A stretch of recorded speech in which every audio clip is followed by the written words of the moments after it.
Hey guys, and welcome to the Lunge Lift podcast. Today is Ash and mine's nearly 9-month birthday of the Lunge Lift podcast. We're currently 8.75 months into this, so we're nearly there. Could have had a kid by now. I know. Well, yeah. Ash, talk to me. Lockdown. How has your training been affected, or have you changed anything? I think with today's episode, it'd be nice to get a bit of an insight into like your training, especially compared to the last lockdown. And when you come out of lockdown and you then had the freedom of a gym, did that change your goals? And now that we've gone back into lockdown with who knows what's happening after this, what is the direction of everything? And maybe give the listeners a bit of an insight into what they might want to start to think about with their own training and their own goals, and maybe if they need to think about pivoting temporarily or go from there. So, sure. Yeah, what are you currently doing? What am I currently doing? So my plan as it stands today is I'm training 6 days a week, basically alternating between some calisthenics stuff and some running type stuff. So I'll generally alternate between a pull day and a push day on the pull-up bar, or doing some ring dips. And even if I'm doing a push day, there'll always be a small component of pulling just to keep that motor pattern fresh. Still chipping away at the single arm pull-up. I think that's going to be a mainstay in my training for the foreseeable. I just find it a very good bang for buck way to train. The calisthenic stuff sort of doesn't take too much time. I really enjoy it.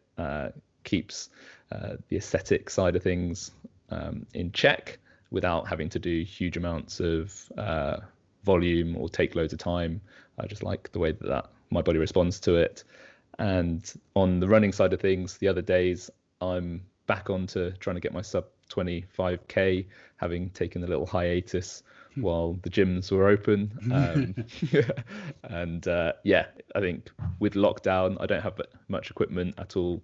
So just using what I have available, getting out to the running track to do some intervals, which I really enjoy, more so than just a lot of steady state running. And I've also recently bought a agility ladder and some cones to do a bit of speed, agility and quickness work, because that will support my 7-a-side football and hopefully some squash when we're allowed back on court. Again, that's very much enjoyable, so I do that for fun with a friend. Now we're allowed to train in pairs, and the functional carryover to the sports I play is much better than just straight line running. Yeah, sounds like you've still got a real nice clear direction to your training. Did that when you obviously went back into the gym, and you obviously mentioned there that you took a hiatus from running? Was it forced? Did you then just prioritize other goals? Did you start to work towards anything else, or was it just you're only utilizing running because of its freeness, essentially, of that fact you can just go out for a run whenever? Yeah, a bit of both. I think when I was back in the gym, I was a lot busier just with doing in-person sessions, and training in the gym is easier or more convenient than going out to the park in London to run. So it's more time efficient to just get a session in the gym.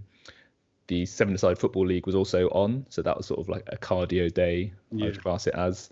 So on the alternate days where I'd be running, I'd be doing my lunges, my movement mechanics stuff, where I can use the equipment, and it's a nice thing to do in a gym space. I also like training in the gym to see people and, socialize a little bit. So that's probably the main reason why the running took a bit of a backseat when gyms reopened. But it is a slightly forced situation, but trying to make the most out of lockdown and get pounding the pavement again. Have you found that it was quite easy to get back into? So as in, like, since obviously when you was focusing last time, you exposed yourself to some of your weaknesses and things you had to work on. Have you found those weaknesses are gone, or have you found that they've come back slightly, but you've been able to address them a lot quicker and a lot more specifically? Yeah, so actually I feel better than ever mechanics wise. So I think we spoke about it on a previous podcast. I did a session with Jowsey to check out my run mechanics and work on a few movement patterns. And I think that gym work has paid off in that the runs I've done since lockdown 2.0 started have felt better mechanically. I just lost a little bit of fitness, I'd say. And yeah, looking at the numbers of my intervals and stuff like that, there's been a bit of a drop off, as to be expected, just because I've not been running as much or as often. And yeah, but mechanically I feel really good, which is nice to see all that stuff paying off, all my lunges and movement mechanics work. Yeah, because I guess when you was back in the gym, I take it you wasn't really doing any like running specific drills to improve your running, or was you maintaining them? Yeah, Oh, definitely. So like the movement mechanics stuff I would do is basically either for running or for pull-ups. So it's very focused around the movements and goals that I have, and the lower body stuff was very much looking at my run mechanics and addressing the things that might have held me back from doing higher volume running. So yeah, it's been nice to see it paying off. Nice. It's definitely something which I found with my lockdown, how I kind of got into cycling on the first one. So like the back end, just little ever so slightly. And then obviously a lot more of late, I've kind of gone a lot more like kind of not committed to it, but kind of giving it my all. And it's been a massive, like, I'd say I've really enjoyed it, because it's been such a real nice transition, say, from strength training to cycling. Because for me, one of the things that I've loved about cycling so much is it's so number orientated and data driven. You know, it's all about your watts per kilo, your like how many watts you're producing in a session, your training scores, and all these things. And like everything's based off percentages. And it's just like when it comes to strength training, that's exactly what strength training is and you have a number that you're working off of, and you do percentages based off that. You either lift it or you don't. And I think with cycling, it's been exactly that. I've been able to have that opportunity to say, right, am I improving on my watts there, or am I doing this better, or does it just feel better? And it's my biggest struggle at the moment is actually the balancing of both. And that's because I've got such enthusiasm at the moment for cycling. It's to make sure that I still maintain my other love of strength training, which is what I am still doing, but I'm definitely finding it a lot easier to just get on the bike and start cycling than I am to say to pick up the barbell. For sure. But I know that's just like a bit of a current phase in a way, so which I'm completely happy to be in. So because it's been a new challenge for me. That's awesome, mate. What sort of sessions are you doing? I've seen some of your sessions on Instagram, some brutal. Yeah, it's been all sorts. It's been really good actually. So I'm learning a lot about with cycling. It's just I've kind of over the years I've dabbled in so many different styles of training. So this is just a new style. The only thing I haven't really kind of committed to is running. I did the marathon and I did that stuff, and that was as good as I'm ever gonna. Running for me it isn't the one. No. But so with cycling, I've been able to expose myself to like massive climbs, obviously like doing endurance, so like climbing say up a mountain say for like an hour, doing a lot of like threshold work, so you're in like your 97% of your like sustained power, and like then you're doing some VO2 work, so you're going like above and beyond like where you're comfortable into like places which are extremely uncomfortable.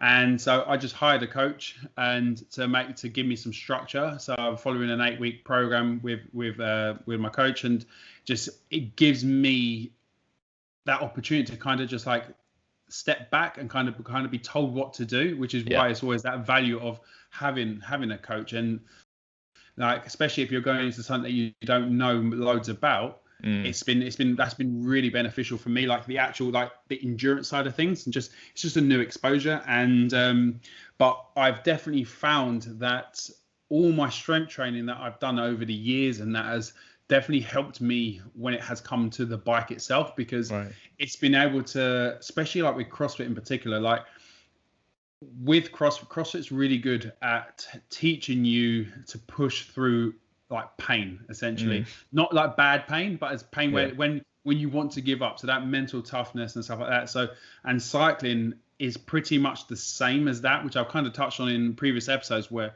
it was learning that the thing to just keep enduring, basically to push into that area. And because that was my biggest struggle initially, was with cycling, with CrossFit is a workout, you're done. So 20 minutes, say whatever, you're done. But with cycling, you do a workout, which is a hill climb. Then you got to continue that and keep continuing it for, say, a couple of hours. And you're like, that was the transition. But now having a lot of, like, say, numbers to work off, I've been finding the training has carried over to outside, and like the importance of like listening to my body. Now, what I mean by that is like in certain workouts I'll be doing, and I mentioned you off air, and it was how like my left quad starts to say not cramp, but kind of starts to become very apparent when I'm cycling, and I'm starting to get tired. Now, because of training, what that's been able to do, that's given me an insight into essentially what my brain's trying to get me to stop. So it's been a really, but then when I push through that, I notice that actually it completely disperses, and I just that's like your brain saying, please stop, it's hurting, and then you're carrying on. Oh, fine, go on then, crack on, do your thing. And that's where that everyone's at that second win. So when you're running, when you get like that runner's high essentially as well, when you get towards the end and you're feeling good. So it's been really good, and obviously cycling is very lockdown friendly. It's not quite wallet friendly, but it's very lockdown friendly, and it's nice to just get fresh air, get yourself out there. And something I've actually noticed is my Whoop data has been improving, because obviously it's quite good when it comes to aerobic work. And definitely I've noticed my like heart rate variability improve, and like my recovery is a lot more in the green and stuff, which is nice. And I do obviously have the yellows as well, but I've been noticing that it's been a bit more balanced, and it's been on an upward trend, which is good. Great. So that's something where, like with strength training, it's so just neuromuscular, it just destroys you. It's like, for instance, I woke up the other day and my legs just felt like lead, and I was like, I feel completely fine, but my legs are just heavy. And that was something which I obviously miss from, like, say, with strength training, and you get that where you just like, you're drained, like the body's just exhausted. But it's been a really interesting transition for my training, and I noticed that in our health performance aesthetics continuum thing, it's definitely I've gearing a bit more towards that performance side, and noticing that because I'm getting natural feedback, and that's like where I think, as you've got nice, clear, definitive goals. So my goals next year is just try and do a couple of races and stuff like that, and then kind of give me a bit of a benchmark, rather than kind of just cycling with some people that I know and kind of just trying to get better. I actually want to try and get myself out there and see what I can do. That's awesome, mate. And what sort of distances do you think you're going to race over? I don't know. I think I want to try a bunch of different things. I definitely want to try some crit racing, which seems quite fun. So like basically, like in a way, just like What's loops. It's basically like a track in a way, just going round and round and round. And so it's a lot of intervals. So that'll be quite fun. But I also just enjoy like endurance. So like that's something which I never thought I would enjoy. That just basically going to work for like 3-4 hours and just like, it's weird. Cycling it's definitely grabbed me, which is quite cool. But I think I found a sport that I can eat while I train, and I think that's for me, that's like ideal. So it's like I'm getting to eat consistently, and it's because it's like the rumor is because you want to stay fueled throughout your workouts. So you don't want to get off the bike feeling gas. So it means I've got to keep eating the saurine and stuff like that. Getting plenty of figs and dates and gels, all sorts, just to keep me fueled. So it's great. So do you think you've changed your nutrition overall to support? Like, obviously you're probably burning a lot more calories doing these huge long endurance rides. Have you changed your foods to support that?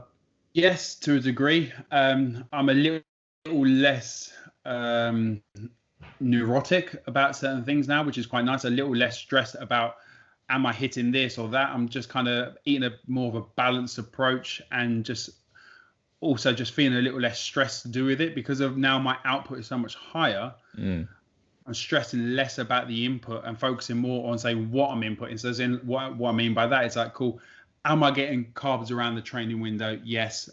Dinners and lunches and everything are pretty balanced, protein, carbs, fats, but I'm trying to now, what I've done is with the lockdown, and like we mentioned in our last episode, is in keeping to like 3 meals and a snack, like that because that's where it's very easy. If you don't fuel right with cycling, you're in this like this negative spiral. You just got to keep eating and eating and eating. So So I'm kind of not counting any eating that I do on the bike as a meal. So that's fuel. So that's how I'm Those getting calories away with don't it. count, eh?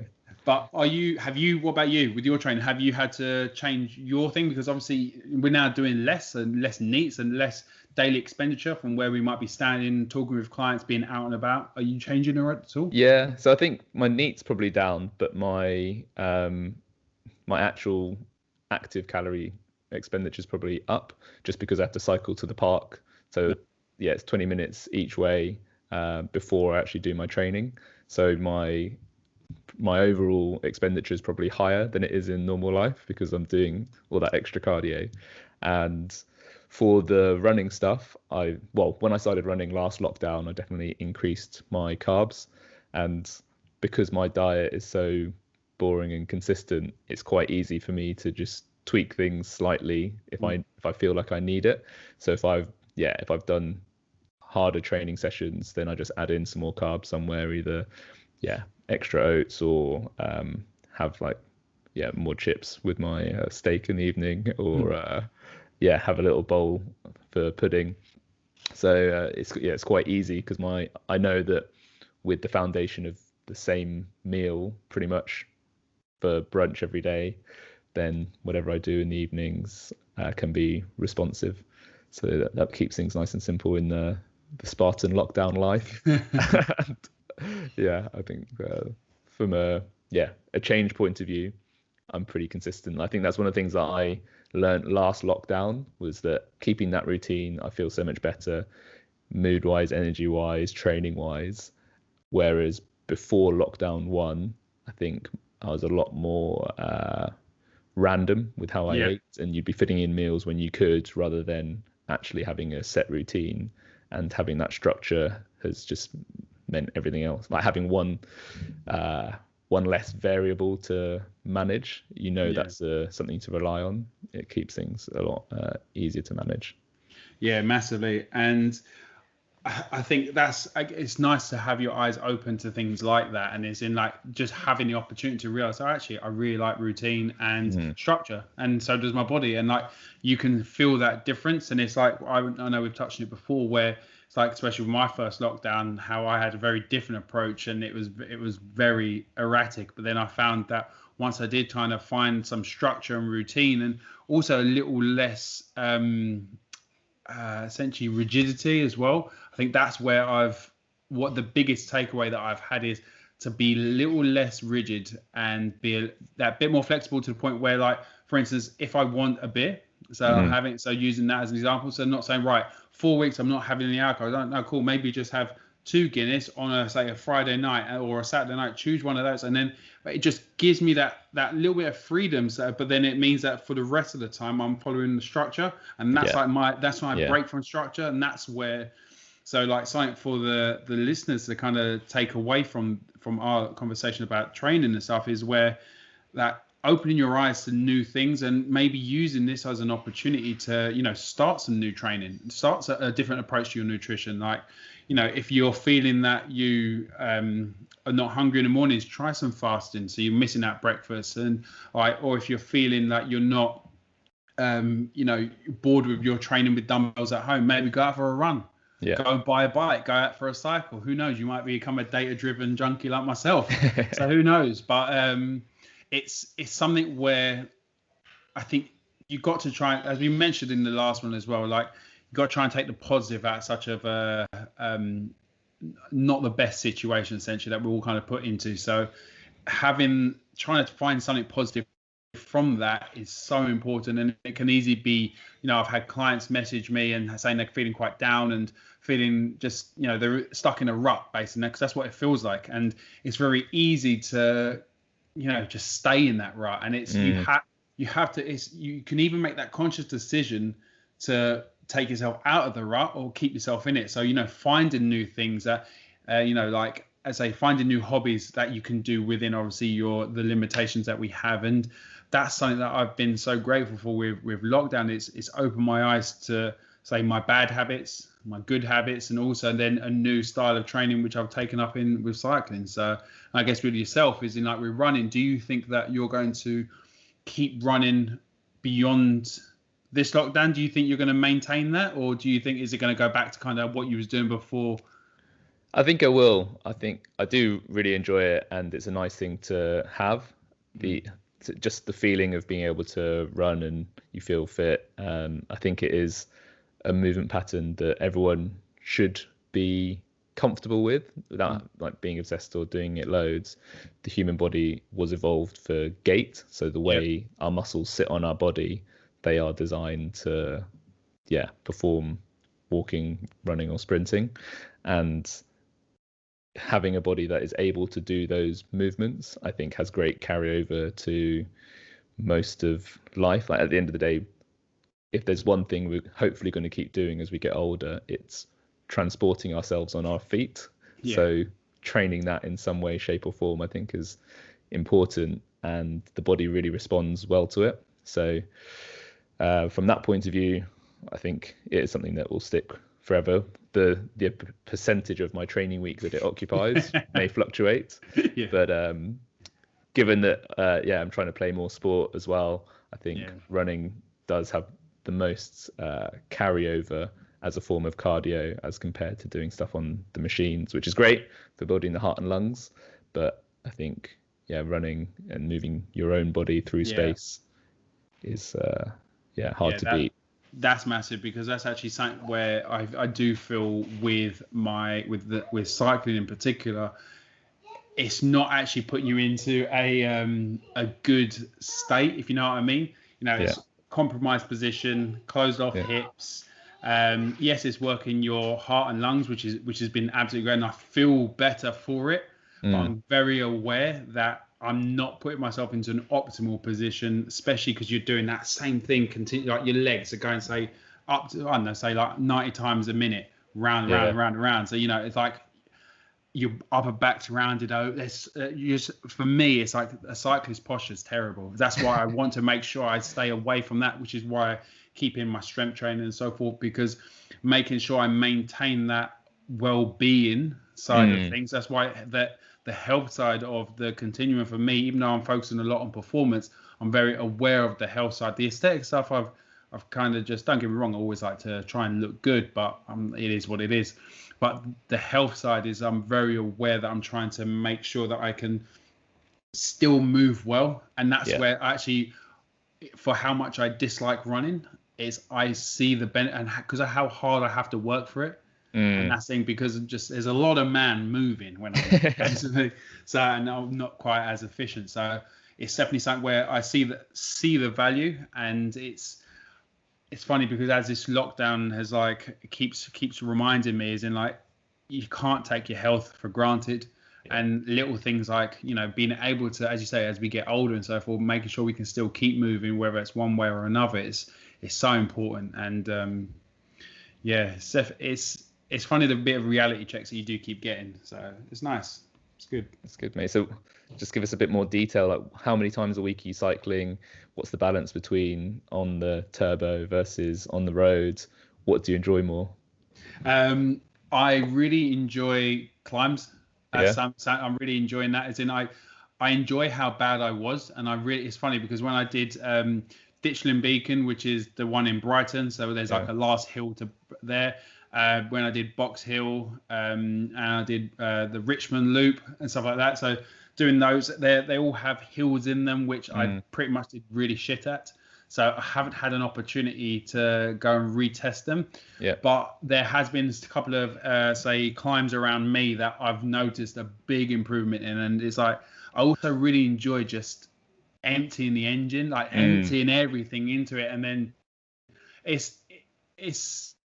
I'm really enjoying everything about it, which is really interesting at the moment. Obviously, I'll probably then look to specialize into a certain area when it comes to it. But I found that at the moment I'm cycling 5 times a week, maybe 6. And I'm probably going twice outside, then normally 4 days on the trainer. That's one for weather, but also because I haven't got a power meter on my bike. So I'm doing stuff based off power.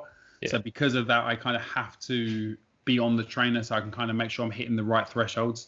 But yeah, and for me, it's just, there's some clear comparisons about improvement. as you said, like about your running, you're doing, say, your laps, and you're seeing that you're improving in certain areas, and it's such a good feeling. And whatever sport or whatever activity that you choose, you want to progress. Yeah. You don't want that's been my only gripe with, say, bodybuilding. It's that is a proper marathon.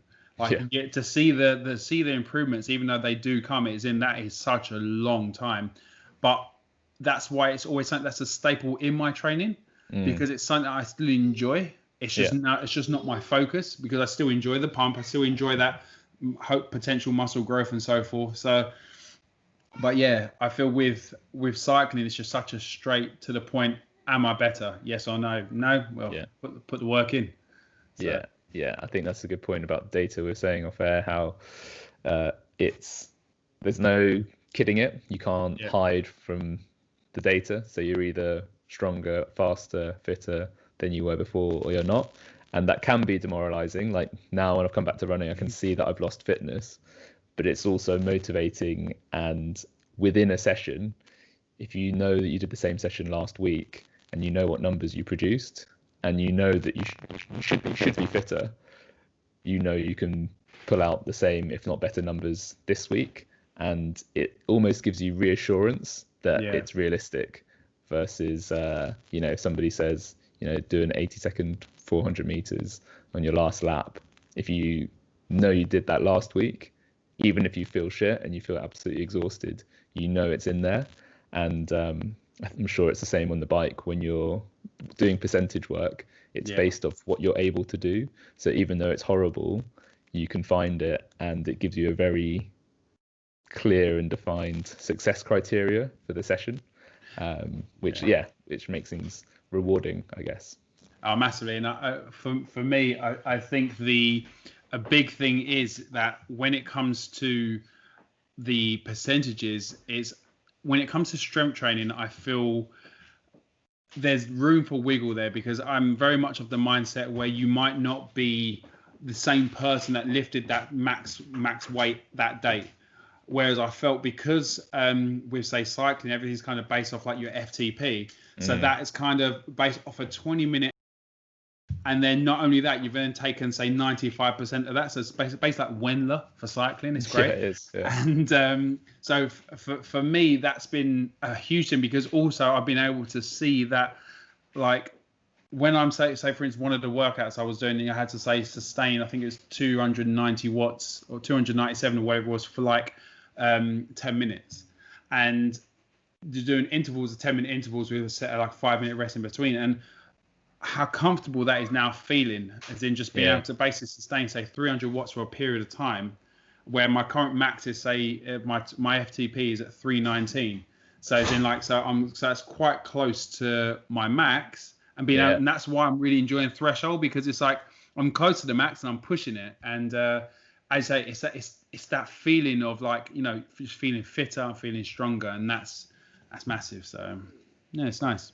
That's awesome, mate. And your whoops, I've seen you've been posting greens every day. Mate. I'm all in the greens. It's great. Well, I've got to be careful, because obviously, you do want some yellows, because you want to actually push yourself. But yeah, it's quite a nice change compared to someone that tends to always be in the red or the yellow. So it's been quite refreshing, and seeing my HRV improve. And so fingers crossed, it's a current trend. We'll see. But it's one of a real nice pleasure of lockdown. So. Nice, health improvements. you getting more sleep because you're so tired from the bike, do you reckon? Or is it just the training that's changed? Do you know what? My sleep, I think, has still been okay. I'm still not getting enough deep sleep. This is something which I don't know why. I'm trying everything, and I'm not seem to be getting any more improved deep sleep. But I've been taking valerian. So that's like so it's like something that helps with sleep. I've also increased my magnesium intake as well for like recovery and that. We'll see. But because I honestly thought with output means better sleep, but that hasn't been the case yet. So I've still got to buy that chili pad. So I'm waiting for Black Friday and seeing if they do a deal. And then if they don't, I'm just gonna get one. But because it's definitely. I definitely need to cool myself down, because I'm just not getting enough deep sleep. Get like an hour in the night, and that's like barely anything. So yeah, that's on a good day. So yeah, something I've noticed actually is, since it's been a bit colder out, just leaving the bedroom window open, and I've got a little my thermostat has a thermometer built in as well, so it tells you the temperature of the room, and bringing it down actually makes my sleep a lot better. If I can get the room down to about 18 degrees, you drift off much quicker, and I feel like sleep quality is better. So the temperature, I think that's a good argument for the chili pads. Yeah, I'm definitely getting one, and that is the thing, because obviously I can't make the cold room, because I've obviously got to think about the missus, and I've also got to think about Chloe. So you know, I've got 2 other people in the room that I've got to be considerate about, apparently. So they'll sleep better as well, mate. Yeah, I know. That's what I'm trying to tell her. But my missus isn't as warm-blooded as me, shall we say? So she's cold. I'm just like, really? I'm roasting. So I think it's all the hair, though. To be fair. It must be all the hair containing too much heat. So that's probably it. But it's been nice, mate. It's been a real nice catch up about training. It'd be really interesting to hear our listeners. It'd be interesting to hear what your training is like since lockdown has come in. So if you do want to share this episode, give us a little bit of an idea of how your training might have changed. Maybe you've taken up a new type of training. Maybe you started cycling or running, or maybe doing calisthenics. Who knows? But do let us know. It'd be really good to hear. We hope you did enjoy our little bit of a rambling today. Just a bit more of an insight into us and the people behind Lunge and Lift, and how we're trying to cope with what's going on around the world at the moment. So, but I hope you did enjoy it. We'll catch you guys next week. Cheers, guys.